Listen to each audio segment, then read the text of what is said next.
Bom dia a todos. Hoje é dia 4 de agosto de 2024.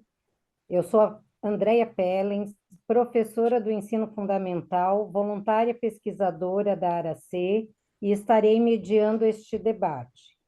Este é o Debatologia Online de número 54. A ARAC é a instituição sem fins de lucro, com base no voluntariado e dedicada aos estudos da ciência conscienciologia, com sede em Domingos Martins, no Espírito Santo, onde possui um campus de pesquisa e educação.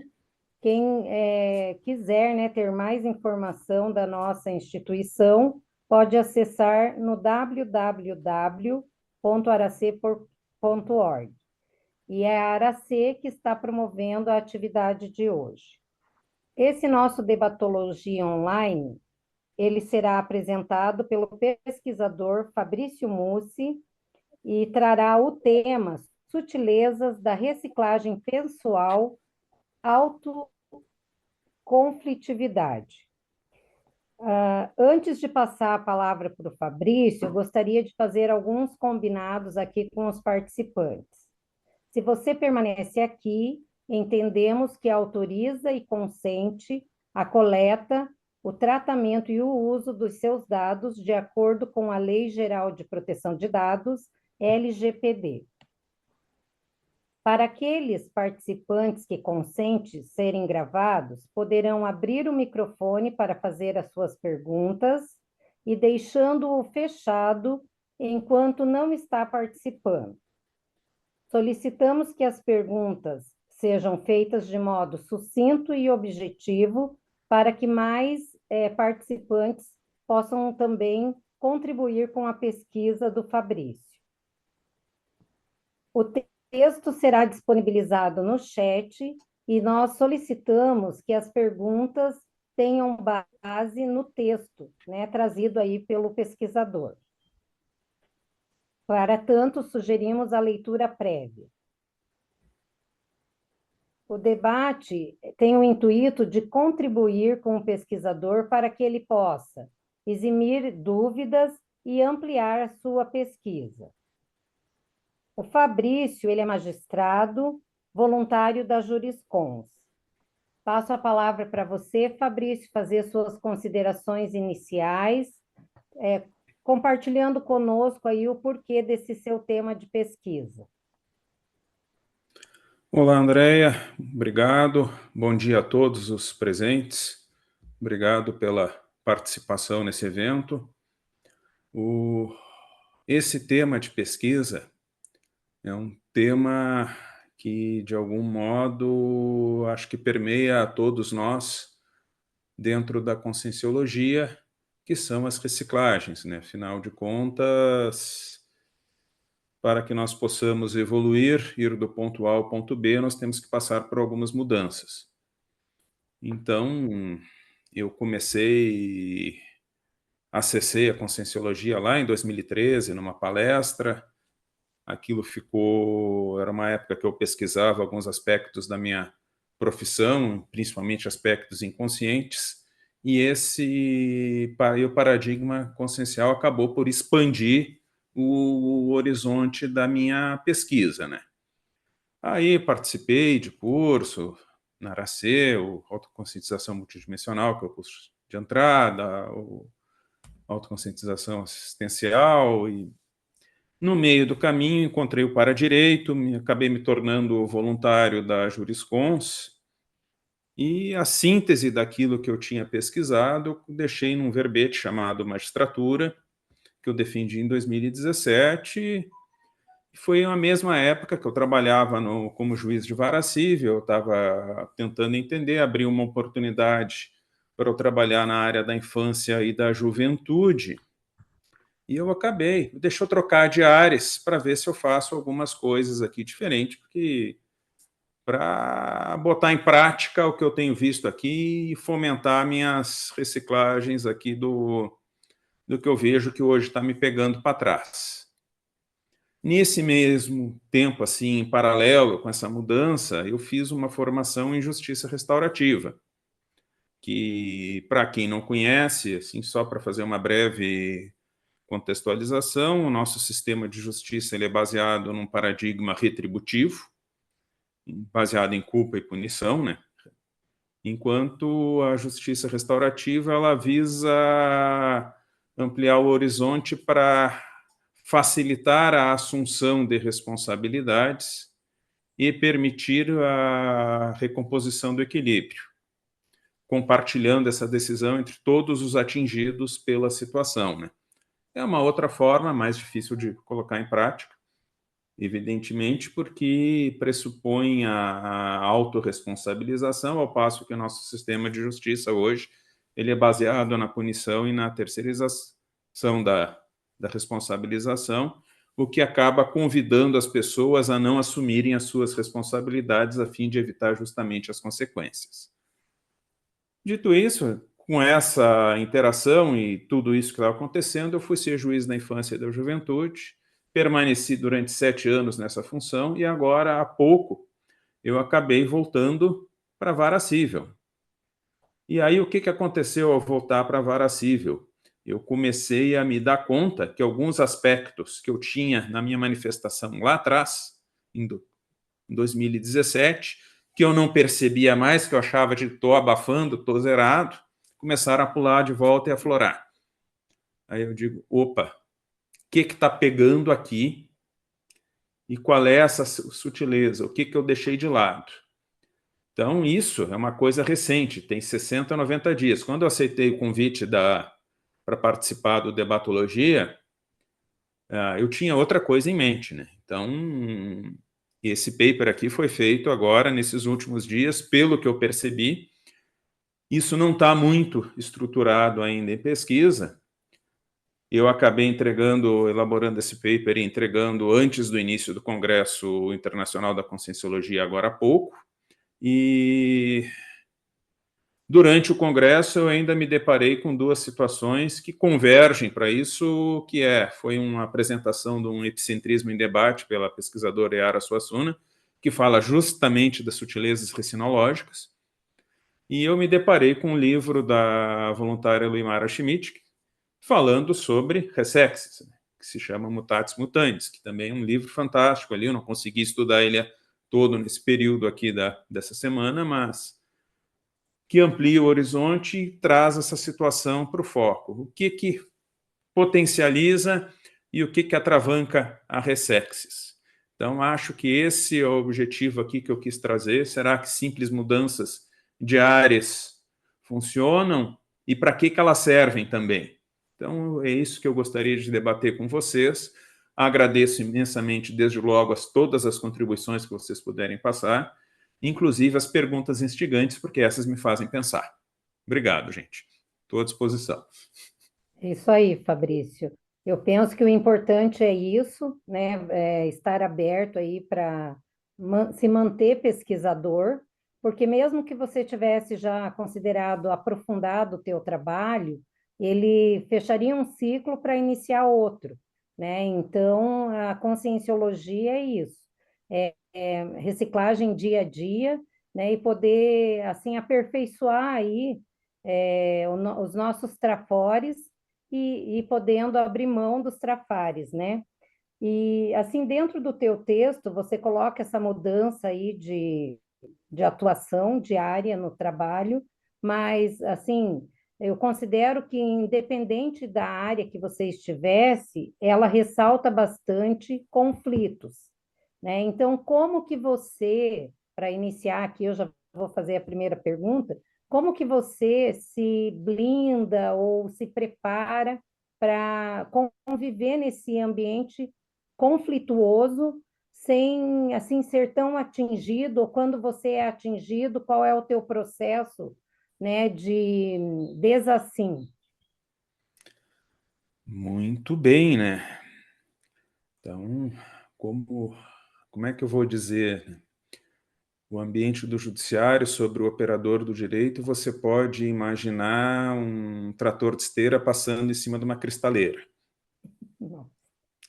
Mais ou menos isso, é a pressão holopensênica. Então, como eu me blindo? Primeiro, eu costumo tentar separar o que é meu do que não é meu. Colocar essa situação, né? Muito embora, numa perspectiva outra, o conflito do outro me pega porque ele repercute em mim. Então, mas essa assimilação de energias, ela é constante. Então, a gente vai, são 3 aspectos que eu gosto de ressaltar. Primeiro, a gente vai tendo esse contato o tempo inteiro com os conflitos, com as situações complexas, e isso acaba se tornando, pela repetição, acaba reduzindo o corte da realidade com o qual a gente convive. A partir daí, eu só vejo isso, acabo me acostumando e algumas coisas acabam até se naturalizando. Então, sim, trabalhar a energia é uma situação, mas levando em conta, né, a gente identificar essas mudanças abruptas de padrão energético. Quando eu identifico essa mudança abrupta, eu digo, é a minha senha. Opa, o que está pegando aqui? Vamos ver. Mas fora disso, a gente tem esse processo de naturalização, desculpem, e eu percebo em mim, às vezes, como, para usar uma expressão de uma colega minha da Juriscons, a gente vai desenvolvendo uma espécie de armadura energética, que aquilo não entra mais. Que tem um grande problema, porque o contraponto dessa armadura é a indiferença, né?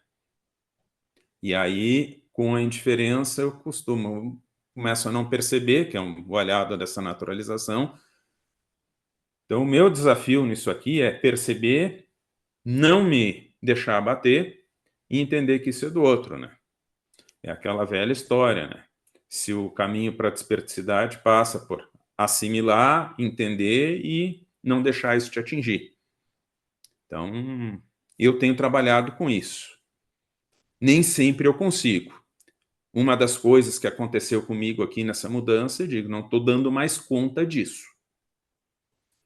Então, essa é uma preocupação minha, então vamos parar para aliviar um pouco, porque a gente não pode perder de vista o que nós temos pela frente, né? Que é a pré-intermissão, segundo a proposta da pré-intermissão, seremos líderes assistenciais e vamos fazer resgate do grupo, né?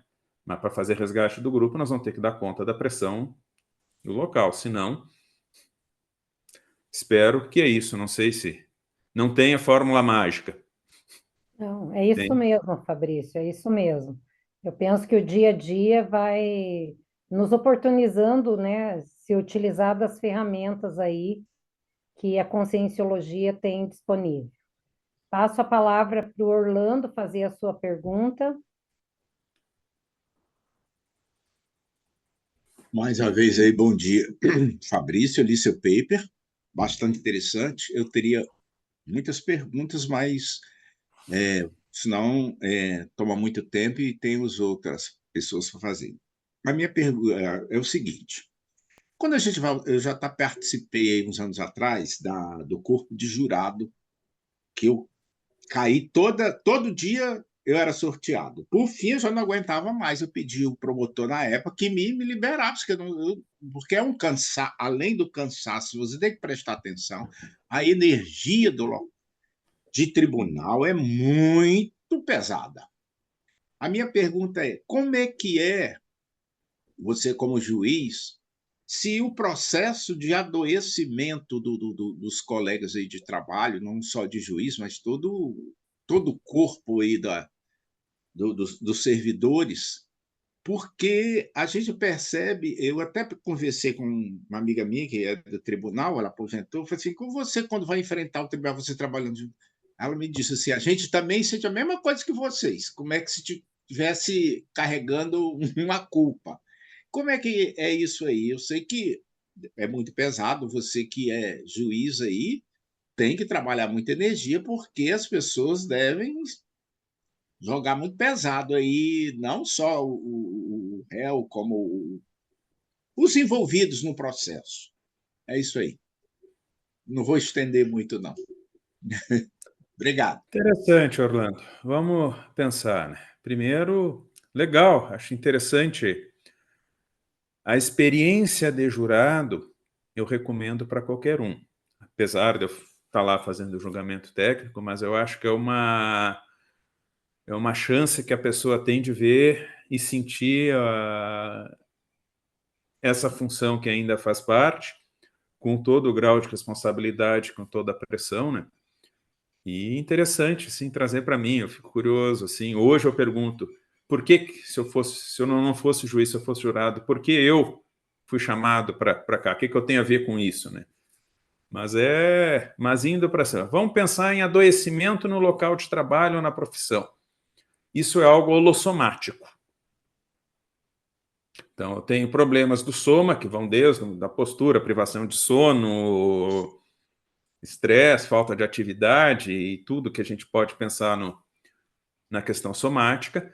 Nós vamos ter a questão energética, que nós ficamos assimilando energias de todo o tipo, inclusive, por hipótese, energia de assediador, não nosso, mas das partes lá. Vamos ter as nossas próprias questões psicossomáticas, que nós temos que lidar com isso, e vão ter nossas questões mentais somáticas. Então, me parece, que eu tenho que olhar para esse adoecimento profissional por todos esses vieses. Eu não vou ter uma explicação energética ou mental somática, ou somática apenas. Está tudo integrado. E eu acho que a falta de percepção dessas situações que vão te pegando cotidianamente e te colocando numa repetição de hábitos sem pensar, é que vai agravar isso. No meu aspecto, pelo menos trazendo para mim assim, quando eu comecei a me dar conta do quanto o processo energético de assimilação me afetava no exercício da minha função, e trazendo uma pensenidade, aí a gente começa a pensar em outras situações, né? Diferenciação pensênica.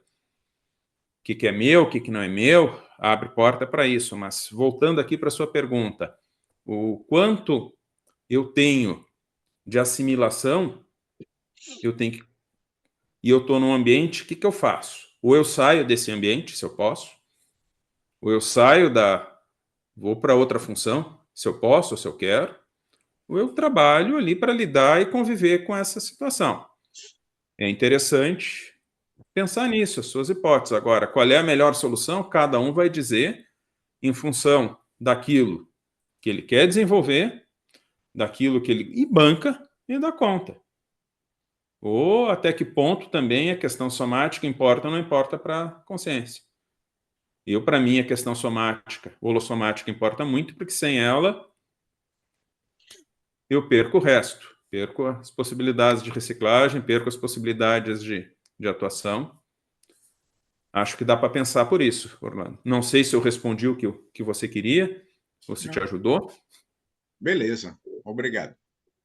Obrigada, Orlando. Isamar, pode ficar à vontade. Bom dia, Patrícia. Bom Deixa eu dia. te contar um caos. Eu vou te contar um caos. Eu, há muitos anos atrás, quer dizer, uns 12 anos atrás, eu era sócio de uma empresa e eu trabalhei na parte da diretoria administrativa durante alguns anos. E, recentemente, eu tive uma causa na justiça me cobrando, de uma pessoa que trabalhou na empresa, me cobrando um valor. Não só eu, mas vários sócios. E nessa terça-feira agora, terça-feira passada, nós tivemos audiência. E aí eu fui na audiência, ali já tinha um valor bloqueado na minha conta, né, que eles bloquearam sem me incluir no processo, eu entendo que teria que ser citado antes, né? E aí chegamos lá, eu encontrei um colega lá, fizemos audiência e tal, e acabou que eu fiz um acordo ali. Mas eu queria que você visse assim, por exemplo, eu nem conhecia a pessoa, não trabalhei com essa pessoa, eu entrei no processo assim depois de ter sido julgado, né? Pode ser julgado, viram que eu fui diretor numa época lá, me botaram no processo. No final, eu achei melhor fazer um acordo e paguei um valor sem ter nada a ver. Mas eu fiquei pensando assim, poxa, não tem nada a ver com o processo desse cara. Agora, assim, a pergunta que eu quero te fazer é a seguinte: olhando do ponto multidimensional, consciencial, de credores de grupo kármicos, como é que você enxerga isso? Eu enxerguei muito do viés Uau! de credores do Grupo Carmo, entendeu? Uau, Isamar.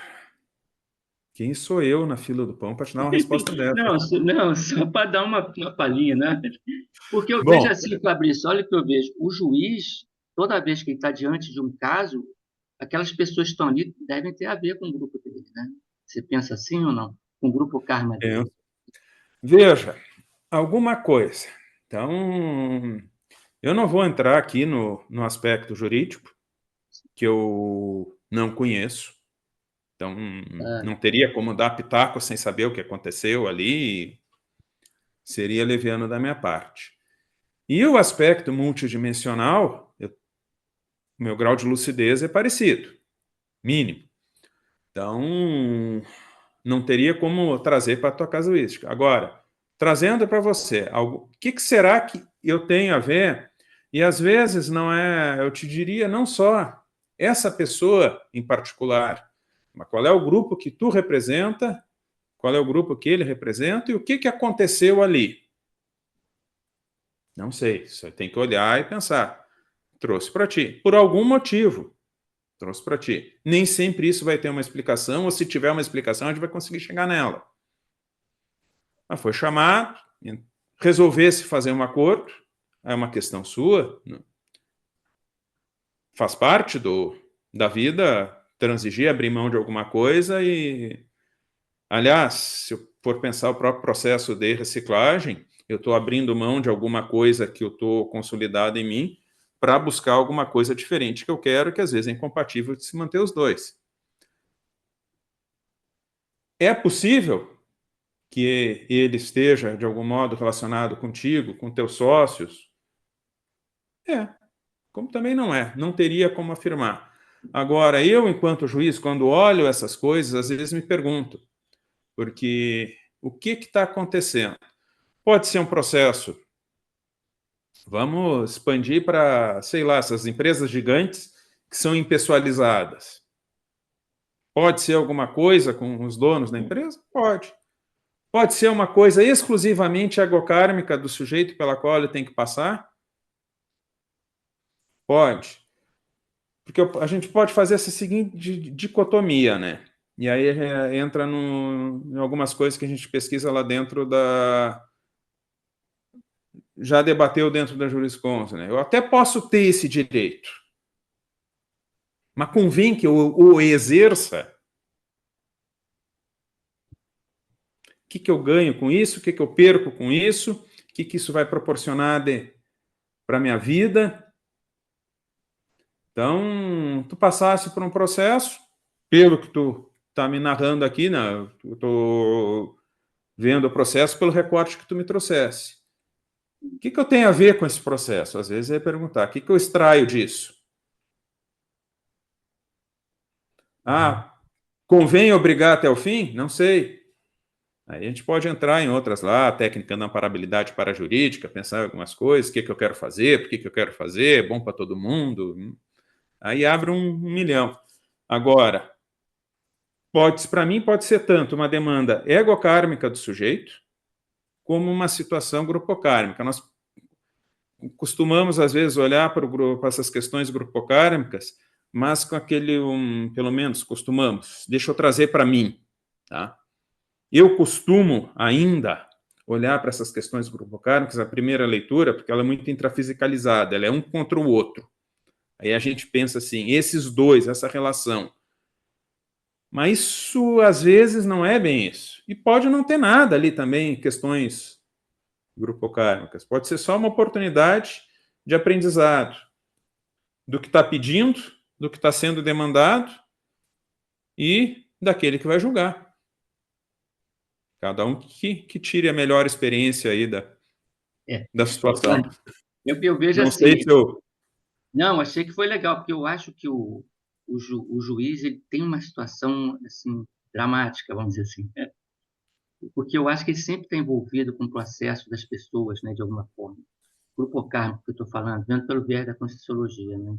Ele sempre tem que dar né? E eu senti isso na juíza que estava lá, entendeu?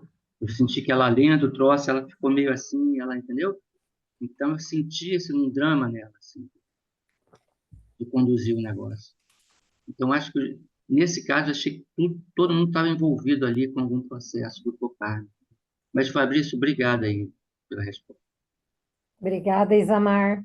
Jades, pode ficar à vontade em fazer sua pergunta. Bom dia a todos, bom dia Fabrício.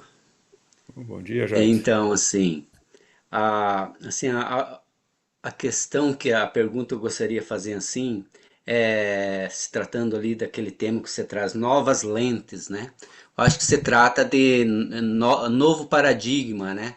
Como que é para você? Coloca para nós aí essa questão, assim, culpa, punição, que a gente sabe que, assim, o paradigma aí convencional tem esses processos muito das terceirizações, né?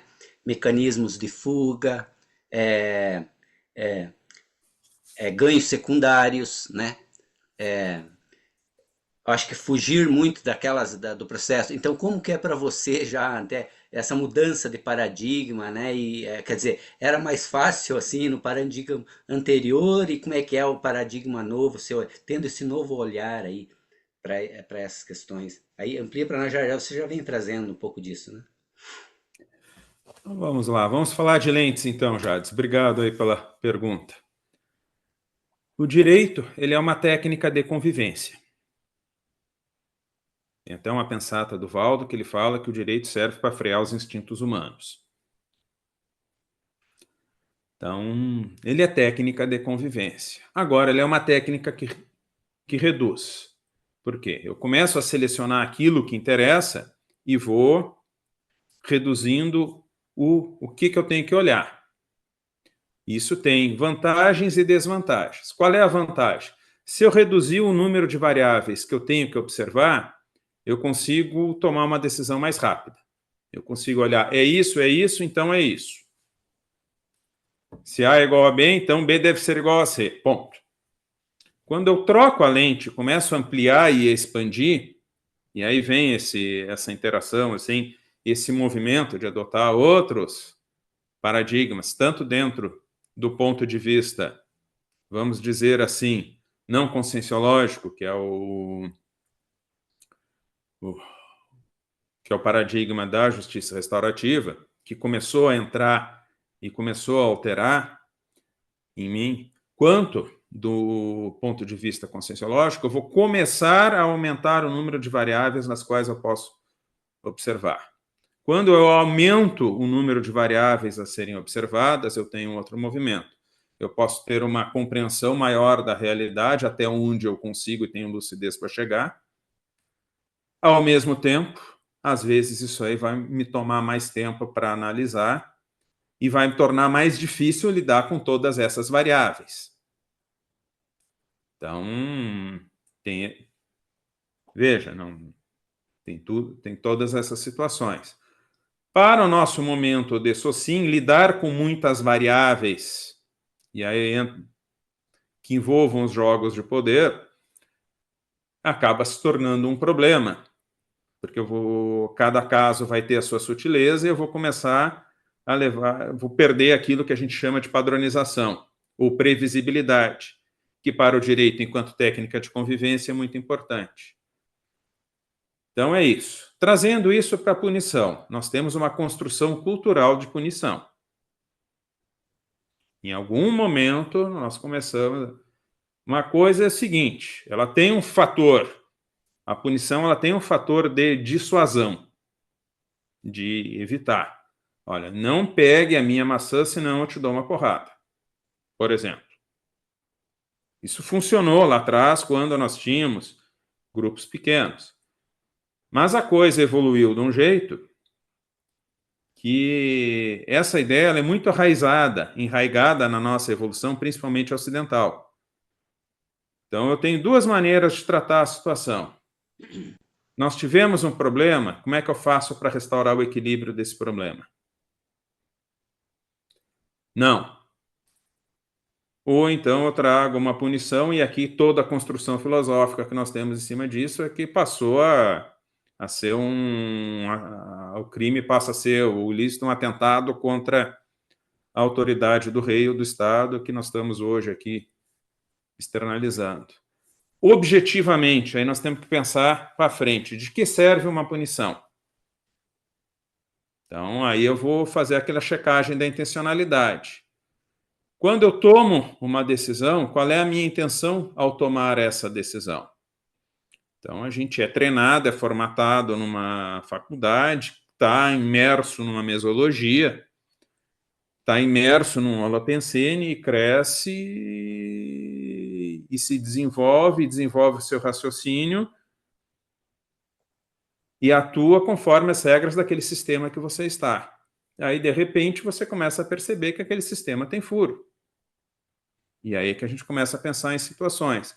Então, um sistema baseado em punição, ele até mais ou menos funciona para algumas coisas, não funciona para várias outras. Ao mesmo tempo, Jade, o que nós temos? De que serve a punição? E aí pensando até evolutivamente. Então, eu vou fazer as coisas para punir a pessoa ou eu vou pensar em outras situações ou dar outras oportunidades. Isso não significa que, eventualmente, eu não tenha que fazer uma contenção das pessoas. Mas aí eu acho que vem a chave do olhar. Antes eu achava, eu tinha que dar uma resposta e a resposta é a punição. Fui treinado para isso. Sei lá quantas vidas eu trago isso dentro de mim. Mas, ao mesmo tempo, eu digo, o que aconteceu com aquela criatura para chegar nesse ponto aqui para merecer isso? E trabalhando na justiça juvenil é um troço muito doido.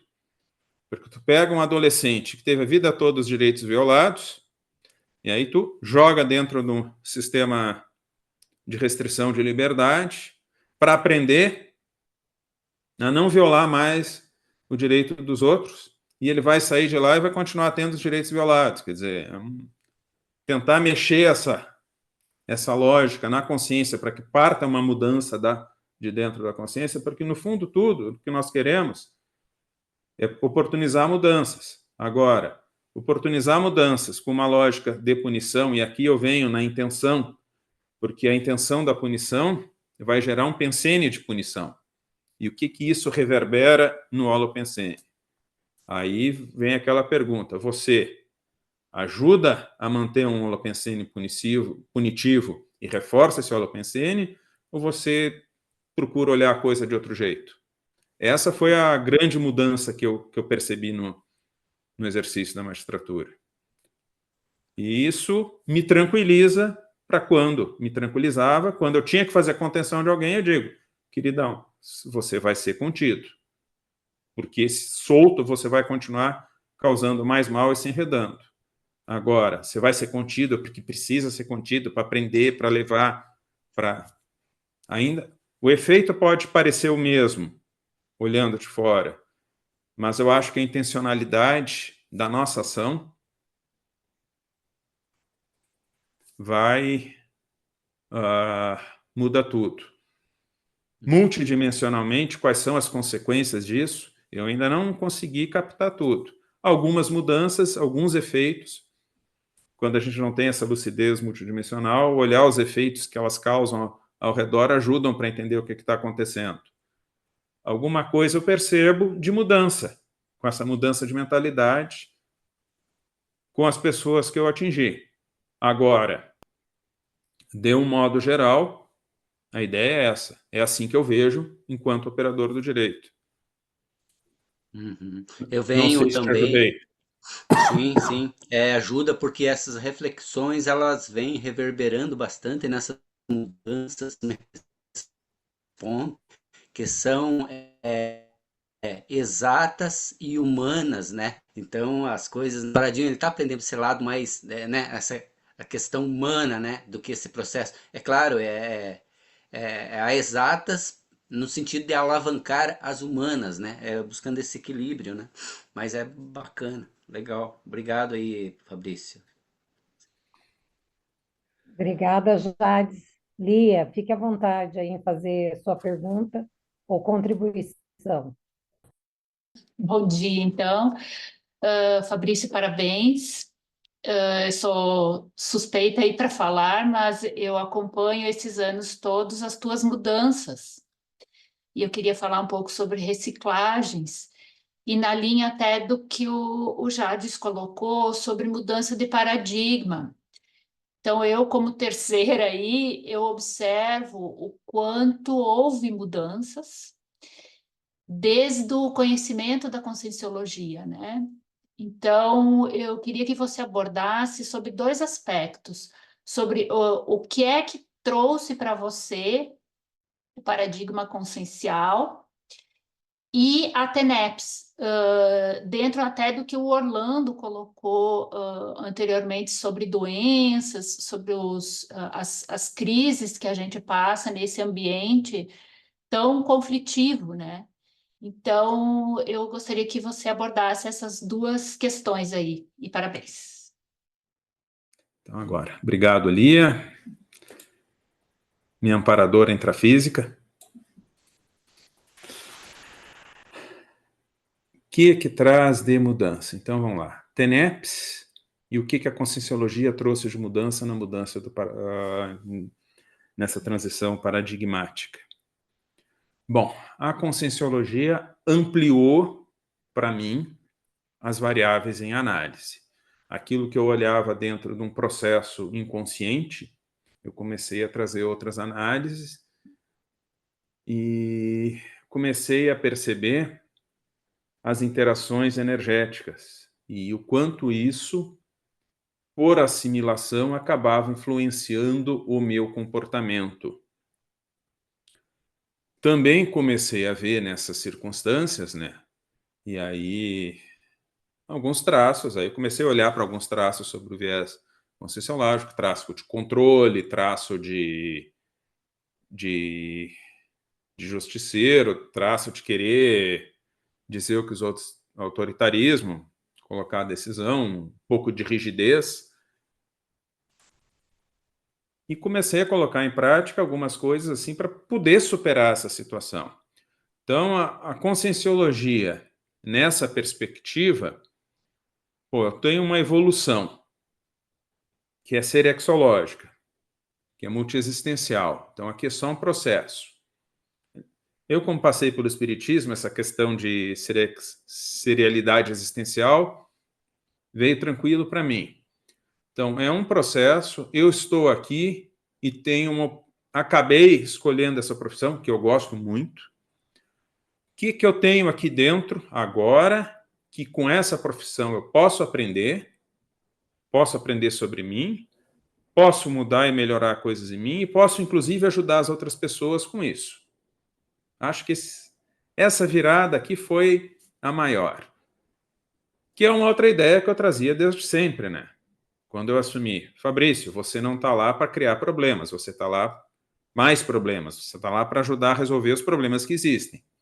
Então, essa coisa de procurar soluções, que é algo que eu trago desde sempre, a Conscienciologia me ajudou a desenvolver um grau de flexibilidade maior do que eu tinha daquela forminha mais rígida na qual eu fui tratado. Isso aí é uma situação. Sobre saúde, TENEPS. TENEPS foi uma situação interessante. Oh, coisa legal, né? Mas aí vem as maluquices que a gente traz com relação. Primeiro, o maior beneficiado da TENEPS é o praticante, pronto. Eu não vou fazer TENEPS, porque se é para ajudar os outros, eu não vou estar ajudando a mim mesmo, né? Até compreender e virar essa chave, foi um processo que andou um pouco. E TENEPS ajuda a manter, o ajuda a desassediar, ajuda, e ajuda muito a mim também, que eu percebo isso. Quando eu comecei a fazer TENEPS, eu tinha lá, bonitinho, olha meus registros, assim, né? Pô, acontecia tanta repercussão, chakra tal, padrão energético, vi imagem disso, daquilo. Depois, no tempo, eu passei a achar que a TENEPS, assim, o que está acontecendo aqui, que eu não sinto praticamente nada nisso, né? Até que a gente brincou, né? A gente nós tivemos um ciclo dentro da Juriscons de oficinas de condutas paradireitológicas, né? E naquele ciclo nós analisamos todos os itens do memorando conscienciológico. E num deles, não me lembro qual foi, a gente estava falando sobre controle, né? Eu disse, pô, Fabrício, tu quer controlar tudo, né? Até o resultado da tua TENEPS. Aí vem essa, assim, ajudou nessa coisa, o traço do controle, né? Que ainda se manifesta. Ele vai se manifestando em níveis sutis. Eu digo, opa, então deixa quieto aqui, vamos. Agora, TENEPS ajuda, mas é interessante, porque ela tem altos e baixos, né? Tem épocas que eu senti ela completamente indiferente com o que estava acontecendo dentro do fórum, um dos casos que estava em meu julgamento. Tem situações que um determinado caso ficou na minha TENEPS a sessão inteira, assim, e fez eu digo, bagunçou a minha TENEPS, né? Coincidentemente ou não, parece que a situação se resolveu a partir daquilo. Terá sido a TENEPS, eu não vou cravar isso, pode ter sido, porque tem outras situações que não acontece. Então, ela acaba funcionando quando eu trago esses conflitos, essas angústias ali para dentro, dessas situações que vêm de fora e grudam em mim. Algumas coisas parecem, mas me deixam mais tranquilo. E eu vou dizendo, bom, não adianta querer controlar a TENEPS. Eu estou aqui para ajudar, né, Fabrício? Não para ser o cara que toca bumbo lá no fundo da orquestra, não é o maestro. O maestro deixa por conta do operador TENEPS. Então, essas mudanças me trouxeram, inclusive, em termos de, eu diria, de saúde mental, de me deixar mais tranquilo, mais pacificado comigo nessa situação. Eu penso assim que, além da pacificação, ela ajuda muito assim a nos manter, né? Eu penso nisso bastante, assim. Às vezes eu penso, nossa, sem a TENEPS, não sei se a gente conseguiria, né? Obrigada e parabéns. Obrigada, Lia, Obrigado, pela Lia. pergunta. Acho que o... Desculpa, André. Não, tranquilo. Acho que a TENEPS ajuda a nos manter, sim. O que nós faríamos sem a TENEPS? Acho que nós faríamos menos coisas. Mas, sei lá, isso é um acho, né? Uma hipótese a ser trabalhada. Obrigado, André. Desculpa a interrupção. Não, tranquilo, tranquilo pelo complemento. Elisete, fique à vontade de fazer sua pergunta. Bom dia a todos, bom dia, Fabrício. Bom dia, Parabéns, Elisete. parabéns pela autorreflexão complexa, né? Mas eu acho que o caminho é esse mesmo. Eu tenho algumas sugestões, né, para ver se faz sentido Opa, para você. Assim, ó, nada é por acaso, nada é por acaso, tudo é sincronicidade. Então, eu sugiro que você possa pegar melhor aquele verbete taxologia da sincronicidade, tá? Me parece que ali você vai encontrar muita coisa mesmo, porque tem vários tipos de sincronicidade, dependendo do que a gente está vivendo, né? E aí você vai, porque o primeiro desafio sempre é intraconsciencial. Então, aquela volta, né, para intrassincronicidade exige treino, né, para gente e mais conhecimento. A outra é o autoparapsiquismo precisa ser aprimorado. Então, a autossuperação da labilidade parapsíquica, aquele livro da Lilian Zolé, né, se não me engano é esse o nome dela, eu acho que é fundamental, né, para a gente realmente, porque você falou do holossoma, do campo que é muito patológico, né, de muito conflito. Então, isso favorece muito, assim, a gente, independente de ser tão patológico ou sutilmente patológico, exige muito, né? A outra coisa é que quando a gente vê a taxologia das sincronicidades, ele fala na autoparacosmovisiologia. Eu acho que é ali que você precisa, né, deter um pouco a sua atenção para que você possa, né, se for o caso, aprofundar por esses caminhos.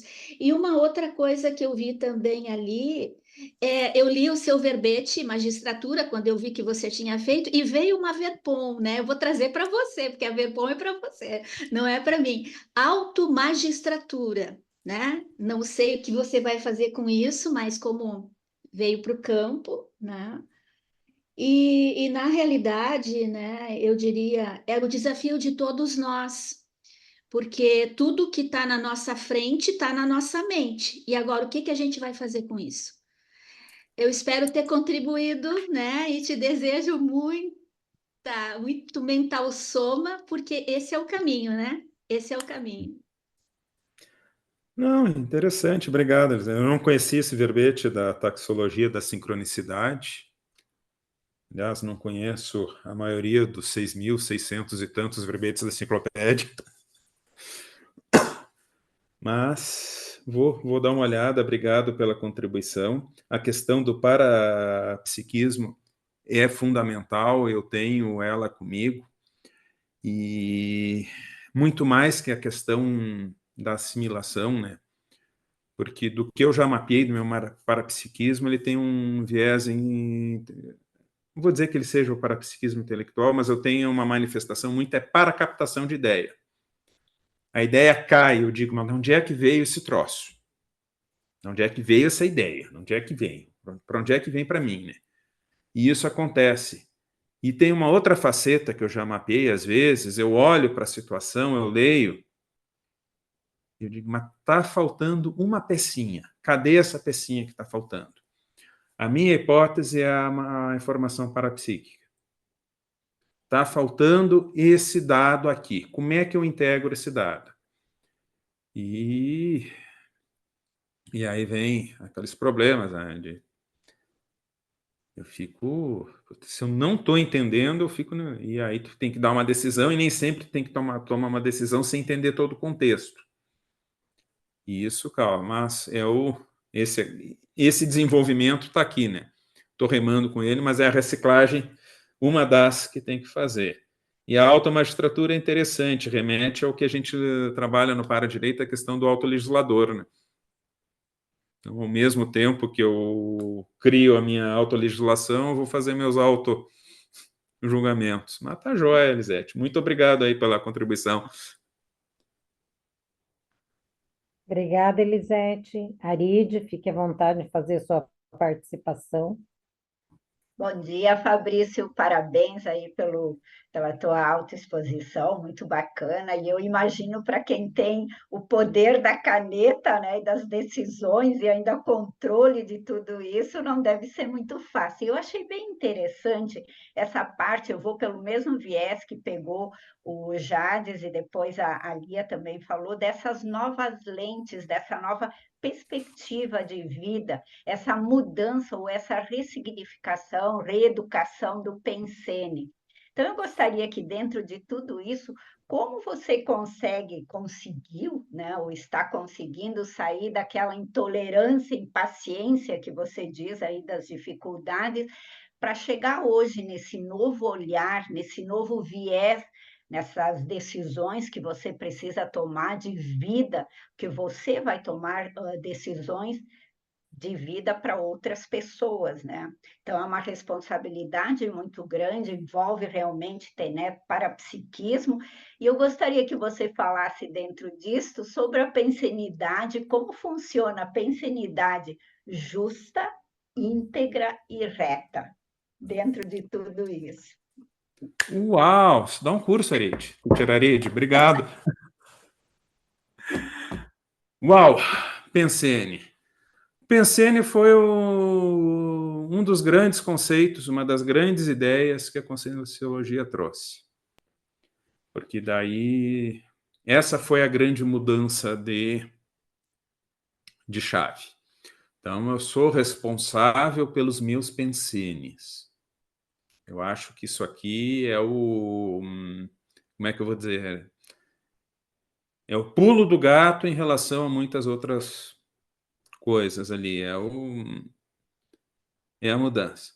Então, se eu sou responsável pelos meus pensenes, e os pensenes influenciam ao redor e os pensenes vão reverberar, influenciar as outras consciências, e a soma desses pensenes vai formar um holopensene no qual eu sou responsável. Então, a partir daí, eu acho que isso aí... Essa foi a primeira grande mudança, Arit. Tanto que está lá no meu... a primeira cláusula do meu Código Pessoal de Cosmoética é ser uma bolha de pacificação, né? E não piorar o ambiente que eu estou. Que vem casar com a ideia do paradireito de consciência paradireitóloga, é aquela que ajuda a harmonizar e melhorar os ambientes por onde passa. Pensenidade justa, íntegra e reta pode ser resumida numa pensenidade, uma ortopensenidade. Ela é justa, ela é equânime, porque é equilibrada, ela não vai pensar mal dos outros. Ela é íntegra, é uma pensenidade que não tem autocorrupções. Então, eu acho que o grande problema da consciência são as autocorrupções nesse processo. E reta, porque ela é direta, que tem a ver do direito, directus, reto, assim. Então, se eu conseguir manter essa pensenidade equilibrada, sem autocorrupção e direta, eu vou chegar mais rápido onde eu quero chegar.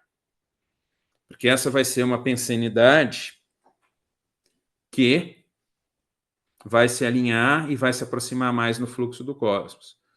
Se eu andar mais próximo ao fluxo do cosmos, eu vou sofrer menos as rebarbas que o fluxo, porque o fluxo não vai parar por minha causa. Se eu estou indo contra o fluxo vai me arrastar e eu vou sofrer. Se eu andar alinhado com ele, eu vou, à medida que a situação evolui, eu estou andando e cada vez melhor sem levar muito tombo.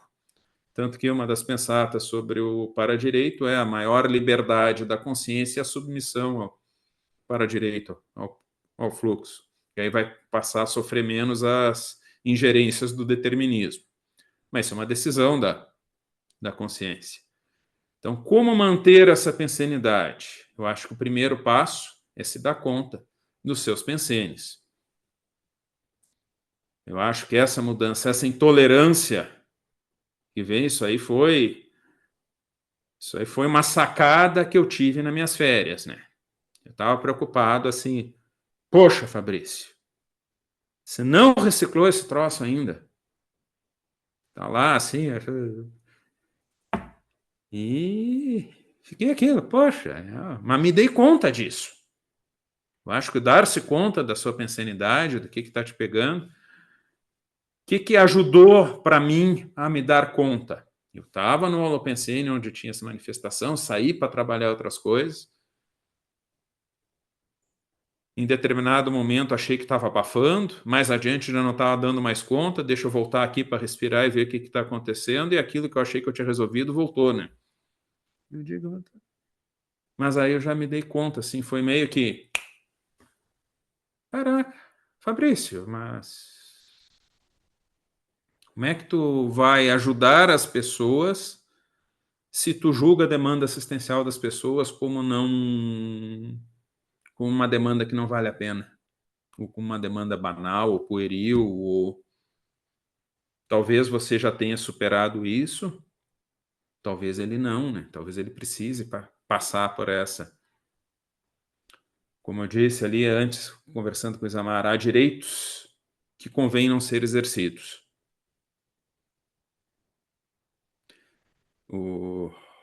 Então, convém em qual sentido? No sentido evolutivo. No sentido que eu vou causar mais... no sentido de discernimento, não sei, isso é bom para todo mundo ou não? Eu vou exercer, é bom para mim, mas para o grupo todo exercer isso pode ser que não seja bom. Então, esse questionamento, para ele pode ser. Agora, se ele quiser exercer, aí é a questão de achar um equilíbrio. E esse equilíbrio, ele não é estático, né? Esse equilíbrio vai ser achar... É caso de contenção, é caso porque faz parte do aprendizado dessa consciência. Nesse aspecto, e eu posso expandir para outros. Isso aqui no fórum. Agora vamos expandir para nós aqui, que interagimos com várias consciências em vários ambientes. Seja no ambiente da bolha da CCCI, seja no ambiente da SOCIM, seja na interação entre ambos. Como é que eu vou ajudar alguém se eu faço uma acepção ou se eu olho para aquela pessoa e digo, putz, o cara ainda está nessa? Como é que o Valdo teria ajudado tanta gente se ele olhasse para aquele povo e disse, poxa, vocês ainda estão nessa? Então, essa sacada, assim, veio para mim. Então, como fazer isso? Agora eu tenho uma ideia nova. Agora, quando eu olho para...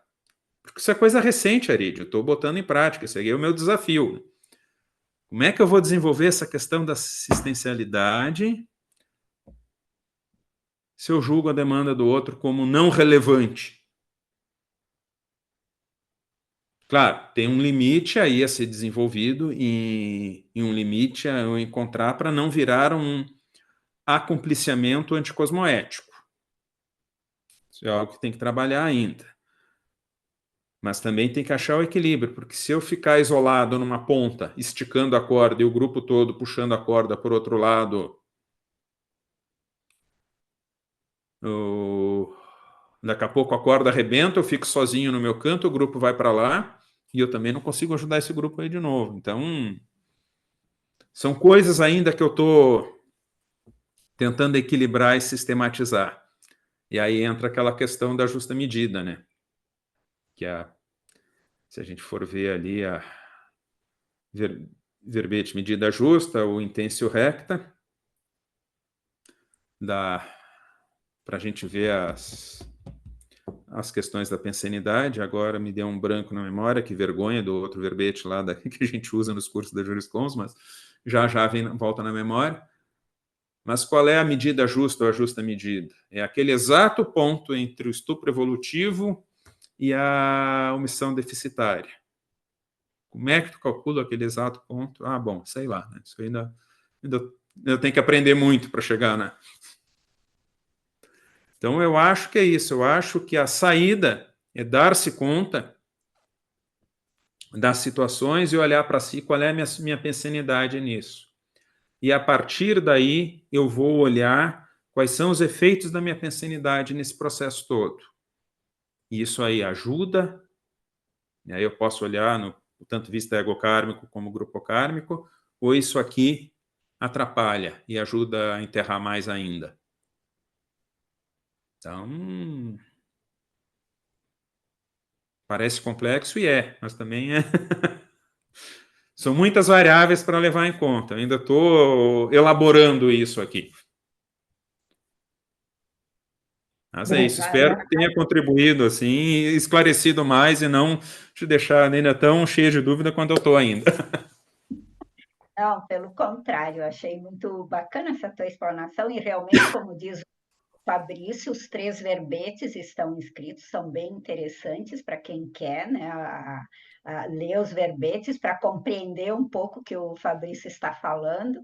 E parabéns, Fabrício, porque eu concordo com você. O nosso maior desafio é dar-se conta dessas reciclagens, dessa nossa nova evolução, dessa nova etapa, e eu acho que existe um momento certo, não pode ser antes, não pode ser depois, porque aí não há um aproveitamento de reciclagens. Então, acho que é quando starta, é porque é o momento exato para a gente fazer essa metapensenidade, que é pensar sobre o pensamento. Parabéns aí, Fabrício.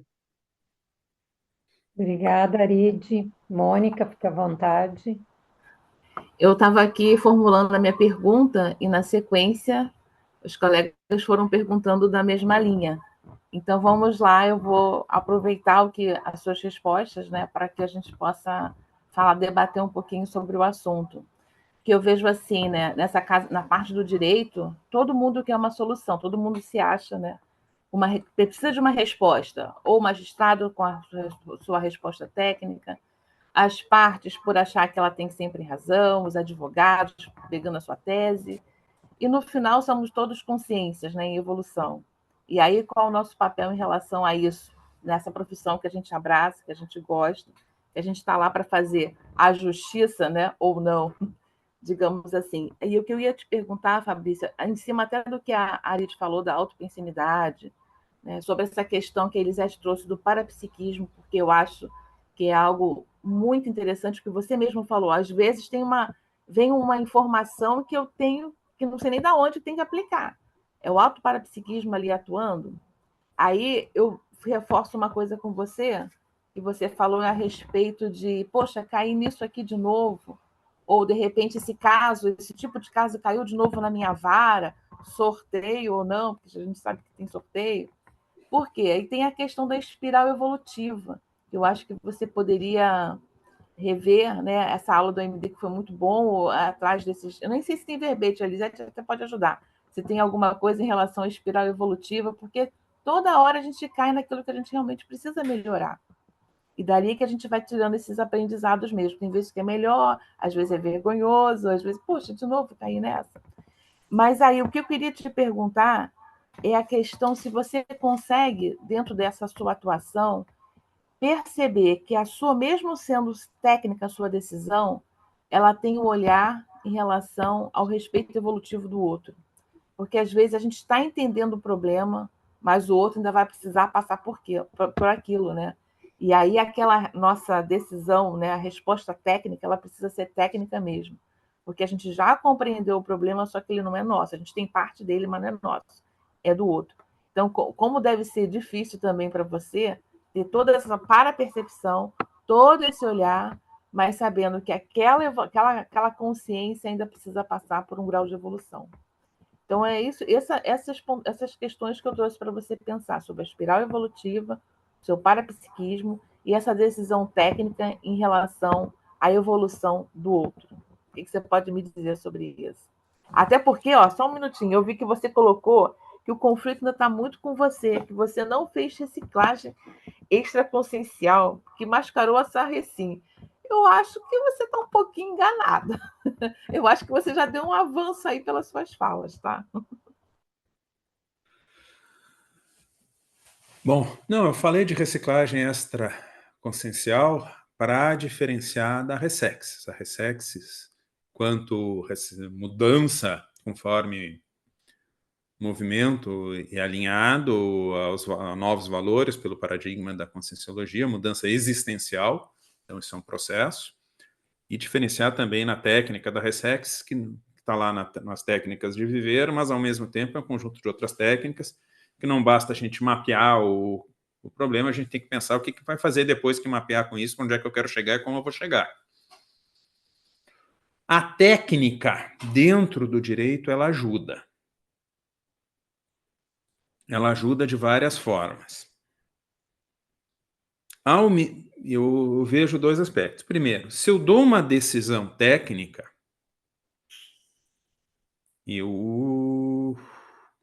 não é que eu esteja fugindo. Eu vejo que tem uma situação ali, mas eu também não posso forçar a barra. Porque se eu forçar a barra, aí vai cair numa autocracia. Aí não deixa de ser diferente. É um autoritarismo. Por que acontece isso? Às vezes, sei lá, às vezes é uma falha de alguém, às vezes é um esquecimento, às vezes é uma falta de interesse. Mas eu vou lá chegar e eu tenho que aplicar a técnica. Ao aplicar a técnica, olha, a minha função aqui enquanto juiz de SOCIM é essa. Direitos e deveres. Se eu for pensar em para-direito, não tem... Para-direito é exercício de para-deveres, ponto. Melhor... Não tem o outro lado ali da moeda. Então, ao contrário ali dessa dicotomia que a gente faz, cotejo, direito e dever. Então, se eu dou a técnica, eu estou resolvendo a situação, porque eu tenho que resolver para aquele contexto de SOCIM. Eu não posso deixar aquilo solto. Ah, não concordo com isso. Foi. É uma omissão. e, ao mesmo tempo, vai deixar a ponta solta. Então, eu acho, da técnica tem esse lado, pode servir de espaço para algum escondimento, pode. Ah, não vou me envolver, está aqui uma solução técnica, não vou olhar, não vou dar meu pitaco, sei lá. Tem esse aspecto. E também a técnica, às vezes, me ajudou em alguns casos a ter assim, Fabrício, lá atrás, ainda no exercício da Conscienciologia, sem ter passado ainda pela Conscienciologia, ainda sem ter acessado na atuação. Seja técnico. Seja técnico no sentido, sem lição de moral, sem ironia, sem... O justiceiro lembrou ali, aqui, mas sem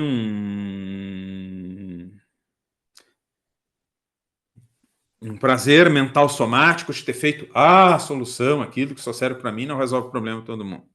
Então, a técnica no sentido de limitação e encaixar. Seja técnico. É isso que é o que precisa. Ninguém está precisando, não é lugar para bancar. A lição de moral vai cair no justiceiro, a resposta devida vai cair naquilo. Então, é uma maneira de sair disso. Então, essa é a questão da técnica. E me desculpa, Mônica, que eu me perdi da primeira parte da... Não, é só mesmo essa questão da espiral evolutiva, essa questão de ser assistencial. Essa parte técnica, ela foge um pouco. Por mais que você tenha a questão do parapsiquismo, as observações, existem coisas que precisam ser realmente técnicas, que é da evolução do outro, não é da sua parte. Apesar que às vezes a gente pode se sentir culpado, ou poxa, poderia ter feito diferente, mas acontece que é o outro, o aprendizado do outro, né? E aí, na sua profissão, né, ou como de outros também, às vezes fica limitado para a gente poder intervir mais do que a gente poderia, entendeu? É mais essa questão de você ficar tranquilo, como você está aí com as suas reciclagens, com a sua autopensenidade, com essas reflexões de ainda estou usando muito o justiceiro, e aí eu acho que nessa parte entra a questão mais do holopensene, da emoção, talvez, eu não sei. E a parte técnica eu já compreendi que está perfeita, está correta, digamos assim, né? Naquilo que você tem atuado aí nas suas decisões, porque eu acho que permeia o parapsiquismo, essas questões que vêm para a gente de informações, quando a gente conhece o paradigma consciencial, que é toda a multidimensionalidade junto, das consciências que vêm com a parte, dos julgamentos que vêm para a gente, do dia como a gente acordou também. Tem muita coisa por aí, mas você me respondeu, fica tranquilo, você me respondeu. Ah, certo. Vamos ver aqui. Obrigada, Mônica. Agora é o Newton. Newton, fique à vontade aí em estar fazendo sua participação. Bom dia. Queria parabenizar o Fabrício, né, pela disponibilidade dele vir e auxiliar em nos esclarecer.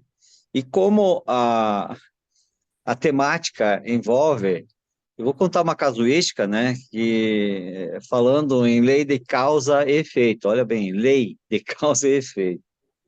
Eu lá com os 18 anos por aí, nós tínhamos uma empresa no Sul e que ela vendia armas e munições, né? Vendia legalmente, autorizado pelo Exército e tudo mais. E eu atendi um cliente e nesse caso, até foi em função do contato da última pergunta, eu acho que o Orlando fez a você, ou houve um comentário, e eu lembrei disso. Isso eu vou dividir porque são coisas que aconteceram em nossa vida e depois fica marcante. Aí eu vendi uma munição para um determinado cliente e ele saiu da empresa e foi lá e cometeu matou uma pessoa. Num tiroteio lá, ele acabou matando. Legalmente, a operação foi correta e tudo mais. Mas como a gente se envolve em partes, né? Existe todo um contexto, um enredo. Eu não conhecia nada de conscienciologia e assim por diante, tipo, né? Aí com 20 anos, eu fui nomeado jurado da comarca. Com 21 saiu o júri. E aí me chamaram para o júri. Eu pensei, eu tô dentro, tá? Na escolha dos jurados. Tinha 21 jurados, e eu pensei, puxa, eu tô aqui por quê, né? O que eu tenho que aprender com isso? Olha bem, lá na minha juventude. Aí eu, puxa, vamos lá. Eu pensei, vou falar para os advogados que eu indiretamente estive envolvido. Ah, mas não quero me expor. Porque daí vou estar contando um fato, e a família do outro advogado da parte, né, poderia até, olha, o cara vendeu a munição, então, e a gente era muito conhecido na cidade e tal, então não queria esse envolvimento. Para tentar cair fora do corpo de jurados lá naquele instante, no sorteio. Pois bem, caí, foi 2 dias e meio de júri, uma coisa muito fora do normal, sabe? E então, trazendo a casuística, depois tivemos que sair escoltados do júri, porque a questão era muito, era muito, Marco, ela era muito polêmica, mas a pessoa que tinha feito o delito foi absolvida. Beleza, foi uma questão de... A pessoa que é absolvida, ela matou para se defender. Pois bem, tínhamos lá, então, os 7 jurados, todo um conjunto, toda uma sociedade, toda uma polêmica surgida. E aí, o que isso demandou? Olha bem, uma causa de minha, que eu tive um fato envolvido. Então, isso que eu queria dividir contigo, porque juiz tinha a parte, estava julgando o advogado, o promotor, todo um conjunto, e às vezes a gente não tem noção do quanto uma ação nossa pode contribuir para todo um contexto, né? E hoje, vendo por essa temática, né, é evidente, pois com o tempo a gente parou e não teve mais, mas eu não precisaria estar lá. Talvez essa pessoa também, que foi a causa de tudo isso, não tivesse, se eu não tivesse a munição lá sendo vendida. Então, na relação do dia a dia, da importância da gente avaliar sempre os nossos passos, porque são consequências grandes para um ato mínimo, né, Fabrício? E aí, trazendo para o dia a dia, o que a gente tem que perceber ou cuidar, porque no grupo Karma influencia muito a decisão que a gente toma, né? Olha, Nilton, não sei. Deixa eu pensar aqui, não sei, não vou te dizer o que tu faz. Eu acho que essa experiência, essa oportunidade que tu tivesse de ser jurado desse caso, alguma coisa deve ter ensinado para ti lá, ou alguma oportunidade de recomposição, não sei, não vai lembrar, se você voltou para absolver ou para condenar uma coisa sua, não precisa dividir aqui. Mas também não sei, se não tivesse sido você quem vendeu a munição, outro não teria vendido a munição e a coisa teria acontecido do mesmo jeito. Essas situações, eu acho que a gente tem que estar percebendo, sim, o que a gente faz no dia a dia, porque pode ter consequência, mas lembrando, pensei nisso, aí faz parte do movimento, da energia, essa coisa da venda. O que eu poderia te dizer, do que eu observo, essas questões de causa e efeito, elas não são do tipo toma lá da cá. Eu faço uma coisa que repercute um monte para cá, que repercute mais um pouquinho, que vai repercutindo, vai repercutindo, vai repercutindo. Daqui a pouco acontece alguma coisa comigo, ou uma oportunidade. Isso não está necessariamente ligado com aquela ação primitiva. Então,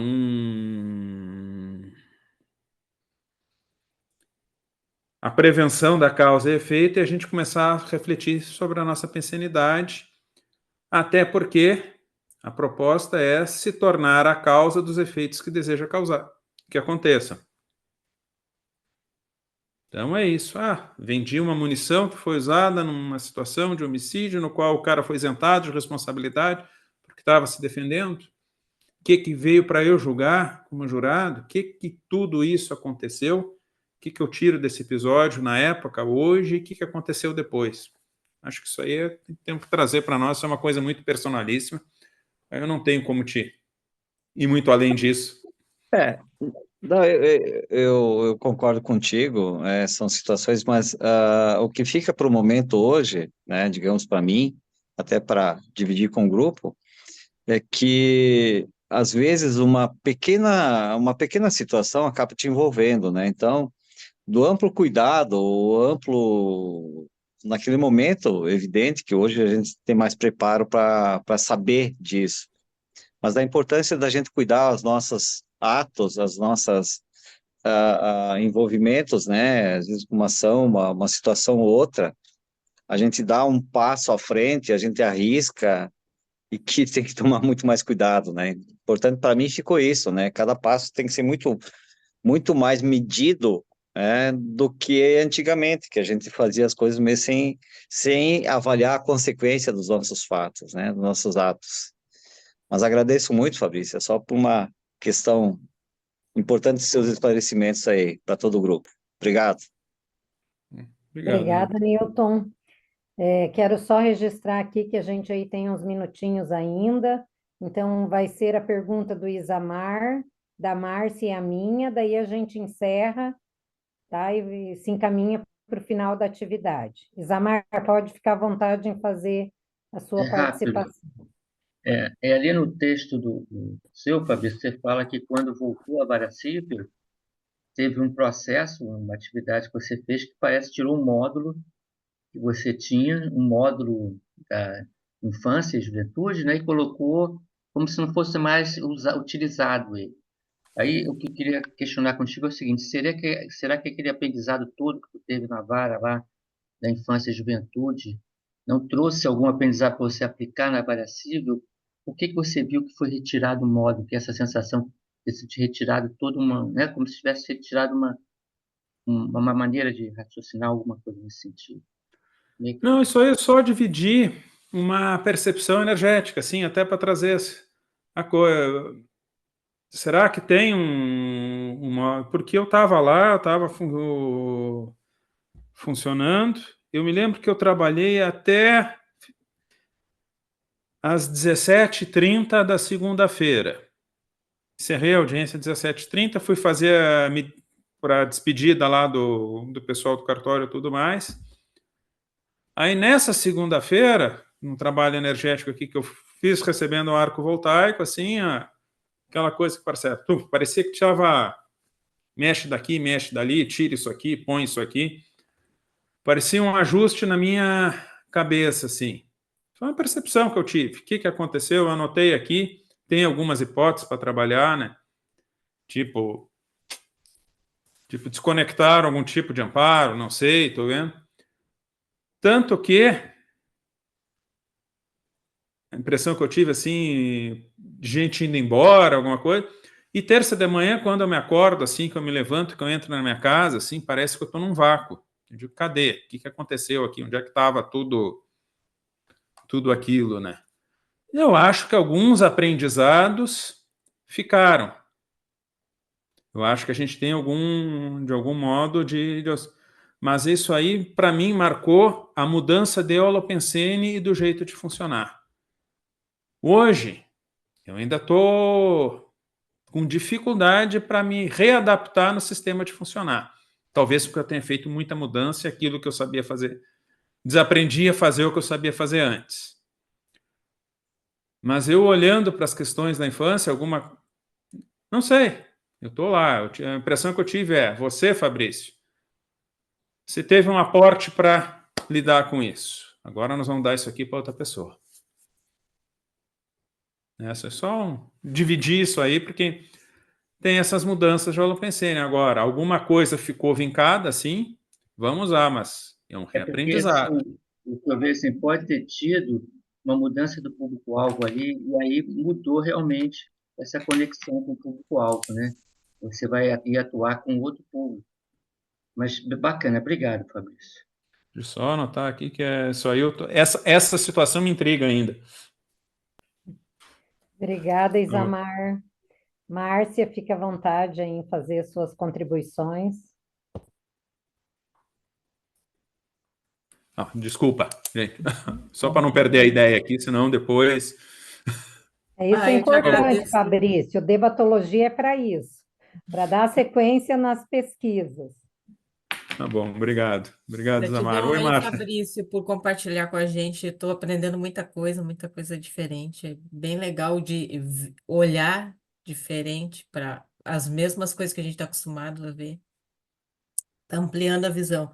E eu queria saber duas coisas. Se tu percebe amparo de função, comparando lá com o início, lá no início, quando tu trabalhava na vara civil, depois mudou para infância e juventude, depois voltou, se tu consegue perceber amparo de função lá e como é que ele está agora aqui, se ampliou essa percepção, se tu consegue perceber com mais frequência. E se tu já consegue mapear alguns sinais que já se transformaram em sinaléticas para ti desse amparo.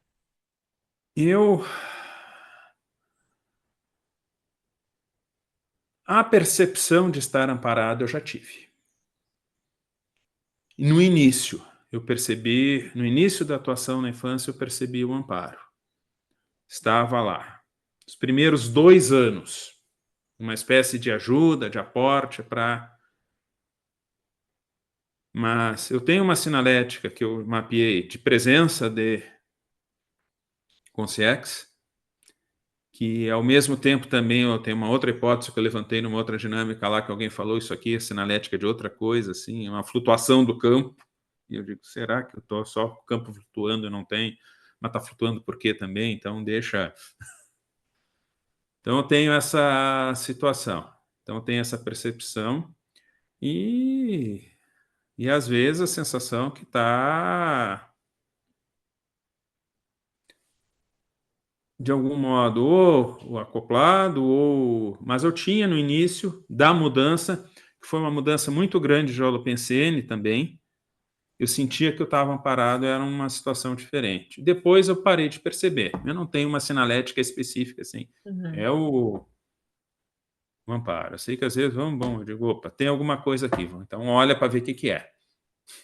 É que às vezes tu trabalha, até como eu trabalho também com a área de direito e contabilidade, muitas vezes tem insights, tá ali focado e daqui a pouco vem uma ideia assim e muda toda a tua situação de ver aquele conteúdo ali que tu tá tratando, né?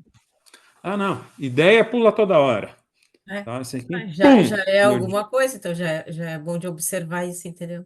Isso, ideia pula, assim, vem aquela ideia assim, eu digo, tá, o que isso tem a ver com o que está acontecendo aqui, né? Mas às vezes é interessante, porque daí tu olha de um jeito diferente para o que está acontecendo. Tu põe a ideia. Claro que tu não vai poder pegar e dizer, olha, no meio da audiência aqui, caiu uma ideia de inspiração aqui, mas às vezes é para ajudar alguém, né? Não para investigar a verdade, às vezes tu faz uma pergunta para que vai facilitar. Sim, é para melhorar, repercutir lá na frente. as coisas. Isso. Obrigada, Fabrício. Obrigado, Márcia.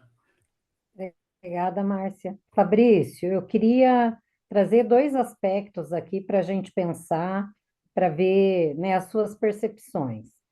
Você falou ali que no momento que você tirou férias, caíram algumas, né, você refletiu sobre algumas questões e você teve um entendimento. Então, o quanto o espaço mental também favorece para as nossas autopesquisas, né? Que quando você sai desse roldão aí do dia a dia, que a gente se propicia poder pensar, né? Pensenizar sobre nossas ações, nossas pesquisas, nosso dia a dia, a informação chega.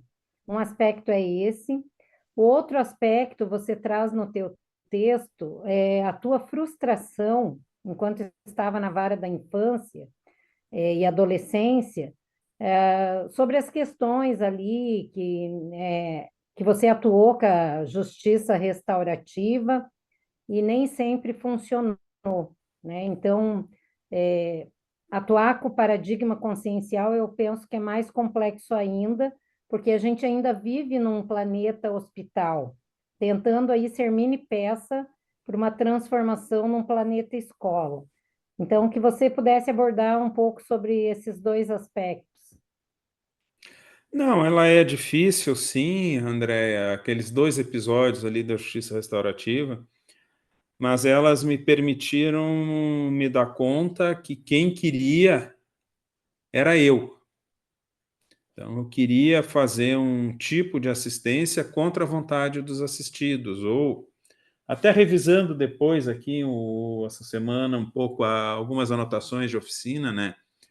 Um traço do autoritarismo é querer controlar os efeitos da assistência do outro, né?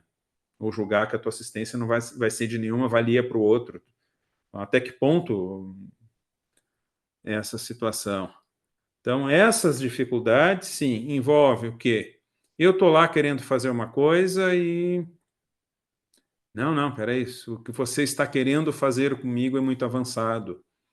Ou, peraí, você vai fazer isso, mas já tive, assim, de oferecer para pessoas, assim, de me dizerem, tá, mas vai acontecer o quê? Ele vai ter uma punição menor, então não quero. Eu tive, aí foram hipóteses, assim, que eu vi, que foram dificuldades. Uma, e como eu estava querendo ainda ditar como como assistido deveria ser assistido, como ele deveria aproveitar a assistência, eu digo, opa, foi um momento, assim, para tirar o time de campo. E outro para perceber, poxa, ali para perceber questões de curso grupo kármico mesmo. Tudo bem, vocês vão se manter em interprisão, a opção de vocês? Mas que às vezes frustra, mas a frustração é um erro de avaliação, né?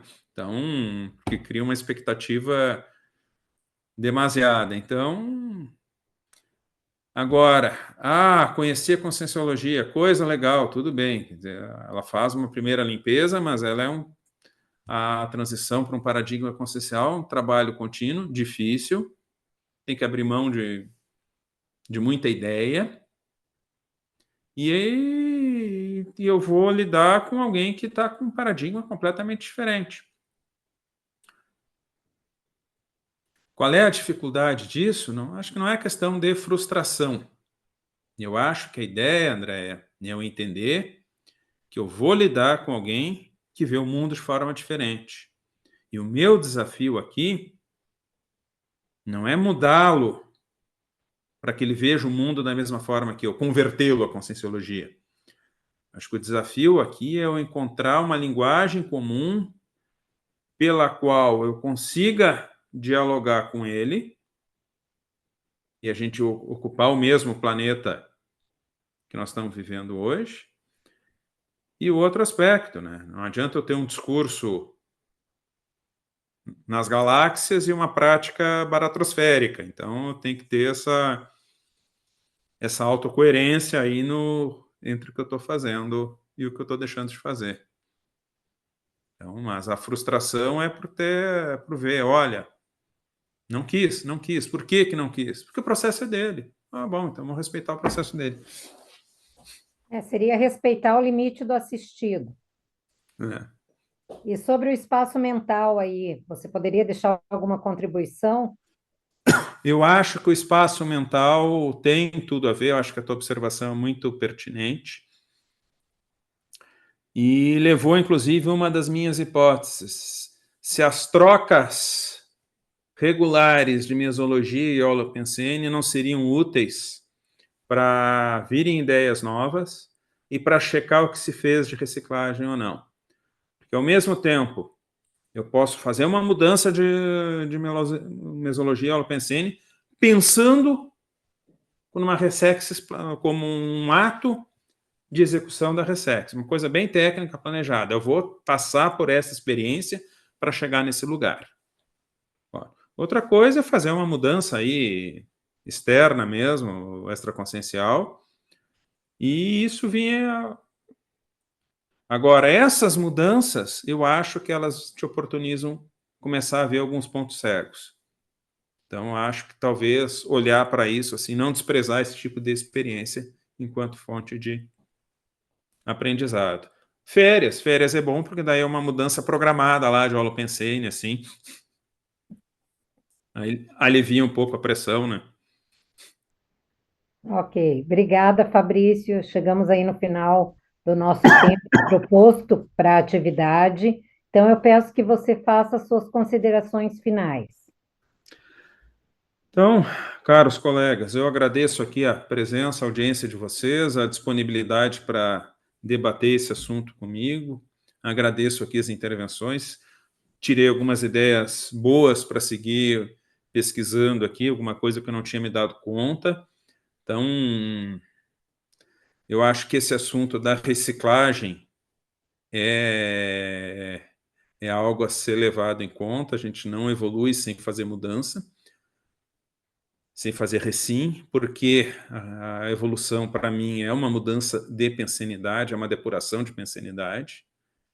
A gente tem que começar a pensenizar melhor e depois fixar essa pensenidade nova com outras condutas coerentes com essa pensenidade.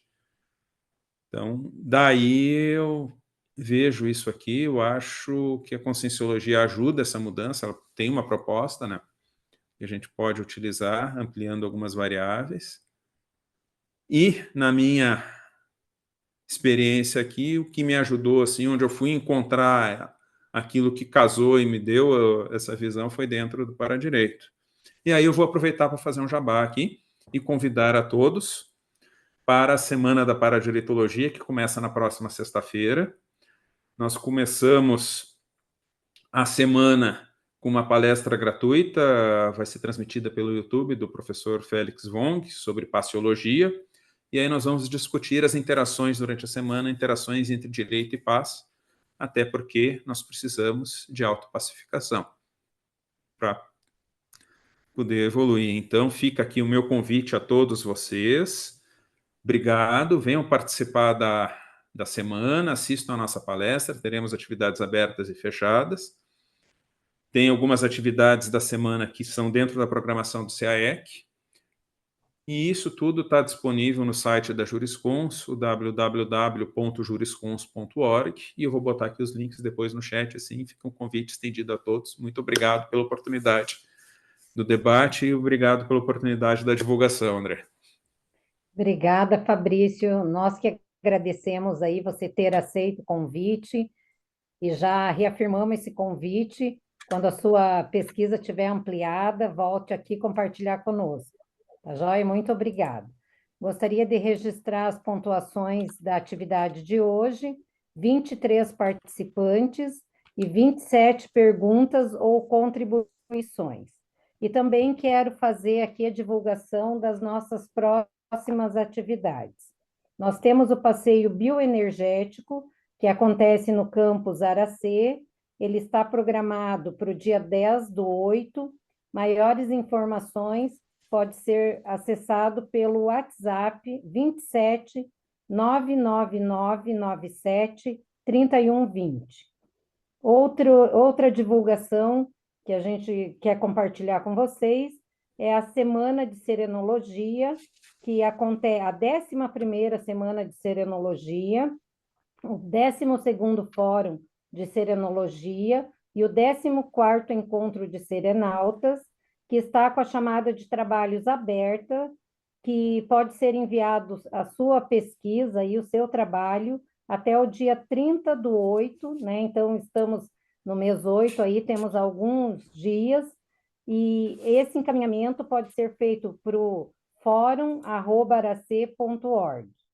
E também o nosso próximo Debatologia, que acontecerá no dia 1º de setembro, com a pesquisadora Aline Niemeyer. Tá bom? Agradecemos a presença de todos. Quem se sentir à vontade, a gente pede para que abra a câmera para a gente fazer o nosso registro aí das participações de hoje. Sorriam, estarão sendo fotografados. Ok, Aride? Então, gente, obrigada. Desejamos aí um bom domingo para todos. Até mês que vem. Tchau, um abraço. Tchau. Abraço.